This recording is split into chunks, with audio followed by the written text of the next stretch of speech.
Si se trata de la consistencia y de la clasificación descriptiva, recuerde que desde la consistencia nosotros realizamos los ensayos de límites de consistencia, límite líquido, límite plástico y límite de retracción o contracción. Eventualmente veremos que, y se los mencionaba yo en la sesión anterior, que es el límite líquido y el límite plástico los más importantes porque permiten definir lo que es conocido para nosotros como el índice plástico. Y ese índice plástico pues es el que se lleva a la carta de plasticidad. El límite de retracción, si bien es importante, no lo es tanto para nuestras latitudes o nuestro ambiente tropical, en tanto nosotros no tenemos una variación estacional y no hay por lo tanto un cambio de temperatura muy importante sobre el material o sobre el suelo.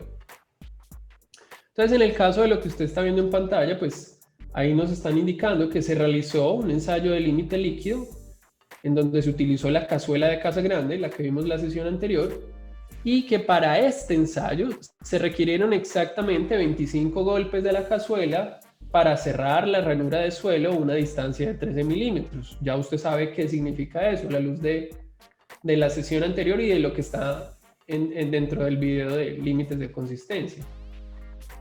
Entonces, al final se toma la humedad del suelo ensayado y que también está movilizado, pues obviamente se cerró la distancia de 13 milímetros, lo establecido por norma, y se obtuvieron los siguientes resultados.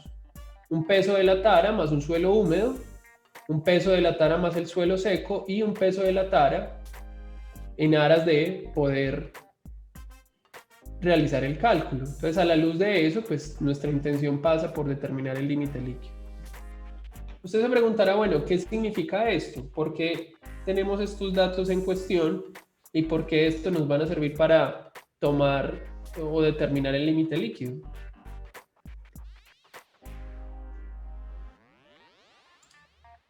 Entonces, es aquí donde yo lo transporto a lo que vienen siendo los estados de consistencia y a lo que viene siendo esta gráfica que fue la que establecía en primer lugar Atterberg, en donde usted se puede dar cuenta que los límites y los estados de consistencia son sencillamente ¿qué? Función del contenido de agua del suelo o de la humedad que tenga el material, ya sea creciente o decreciente. Creciente porque vamos de suelo seco a una mezcla de agua y suelo, o decreciente porque vamos de lo contrario, de dicha mezcla al suelo seco. Y que ahí usted puede notar, al menos en lo que viene siendo esta notación, que es la notación de Lambie-Whitman, que hablar de los límites es sencillamente hablar de un contenido de agua o de una humedad. Entonces el límite líquido o LL puede ser conocido como la humedad líquida. El límite plástico o LP puede ser conocido como la humedad plástica. De ahí que a la larga, ¿qué?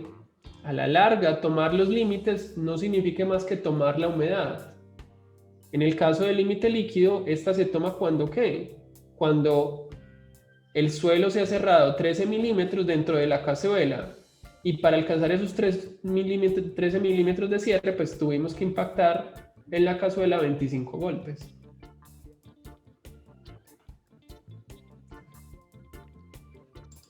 Entonces, desde el punto de vista del ejercicio, pues eso ya nos lo están dando de entrada. Entonces, de alguna manera, estos datos que tenemos acá son datos que nos permitirán determinar humedad. Y esa humedad será representativa del límite líquido. Y eso es lo que usted hará en el laboratorio, tomar humedades para determinar dicho límite o los diferentes límites. Entonces, en ese sentido, o en ese orden de ideas, podemos entonces realizar acá un cálculo de la humedad. Entonces podemos decir, calculando W.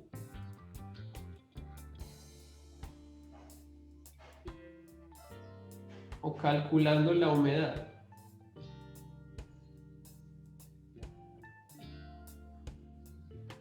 Recuerde que es W, pero también es como una letra omega en alguno. Entonces recuerde que hablar de la humedad es sencillamente hablar de la relación que hay entre el peso del agua sobre el peso de los sólidos.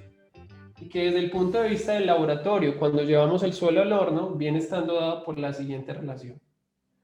Viene estando dado por el peso del suelo húmedo más la tara menos el peso del suelo seco más la tara.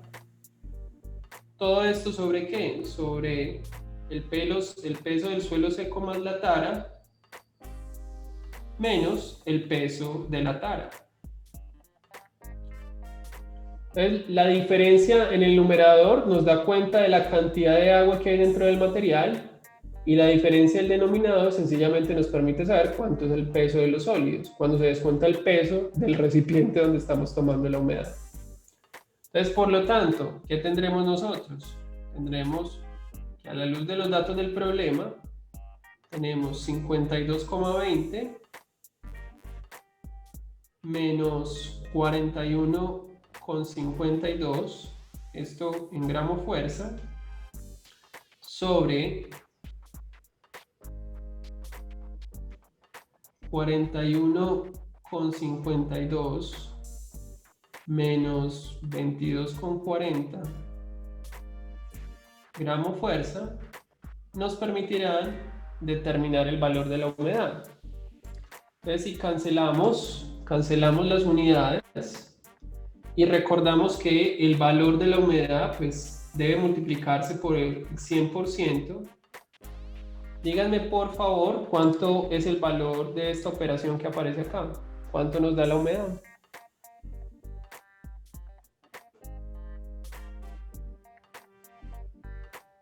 ¿Cuánto nos da esa operación, muchachos?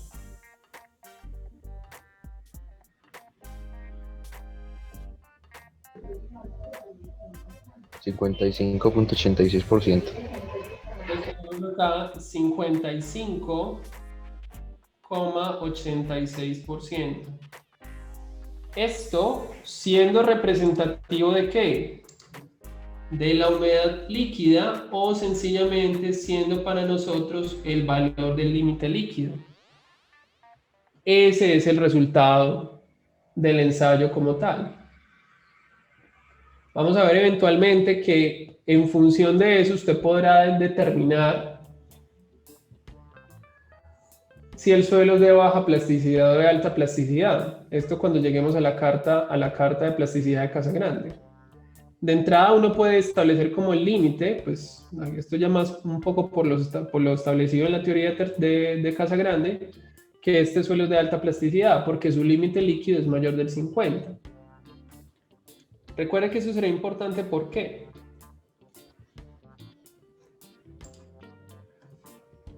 Porque a la larga nosotros tendremos que establecer el índice de plasticidad, y ese índice de plasticidad es función de la diferencia entre el límite líquido y el límite plástico.